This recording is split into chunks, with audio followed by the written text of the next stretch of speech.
Le veille patriotique de la jeunesse dans le processus de paix pour le développement durable en RDC est le thème retenu pour la commémoration de la Journée internationale de la jeunesse, lundi 12 août 2024. À Matadi, une activité de grande envergure a été organisée au sein du Stadium d'Amar sous le haut patronage du gouverneur de province, Grace Kwanga Maswangi Bilolo, par les conseils provinciaux de la jeunesse du Congo central. Plusieurs autorités politico-administratives ont pris part à la cérémonie marquant cette journée, notamment le ministre provincial de la jeunesse, Thomas Kiakokwa Lusimadio, dit Thomas Mundele, représentant le gouverneur de province, le maire de Matadi, Dominique Kodiambete, le conseiller du gouverneur en charge de questions politiques, Hippolyte Vassi Kambele, et de la jeunesse, Eliezer Poutou, le bourgmestre de la commune de Matadi et bien d'autres. Prenant la parole, le représentant du gouverneur, tout en lançant un message d'espoir à la jeunesse qui représente l'avenir de la nation, a invité celle-ci à se désolidariser de tout mouvement subversif qui tenterait de troubler la paix à travers la RDC en général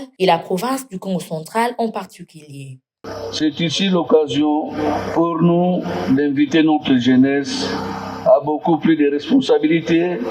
et à la conscience, non seulement pour préserver la paix dans notre province en particulier et dans notre pays en général,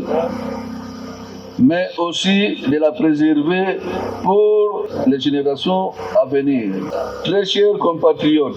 votre adhésion consciente et votre implication à la cause de la paix implique le soutien que vous devrez apporter à la vision du chef de l'État, son Excellence Félix Antoine Tshisekedi Tshilombo, président de la République, à qui nous rendons nos hommages les plus déférents, et à Madame la Première ministre, chef du gouvernement, ainsi qu'au gouverneur de province, son Excellence Grace Kwanga Maswangi Bilolo. Pour le conseiller politique du gouverneur Hippolyte Vassi Kambele, le contexte particulier de la célébration de cette journée au Congo central se résume dans la présence des jeunes à la tête de la province. C'est pourquoi il convie la jeunesse du Congo central à accompagner les autorités provinciales afin de contribuer ensemble au développement durable de notre chère province.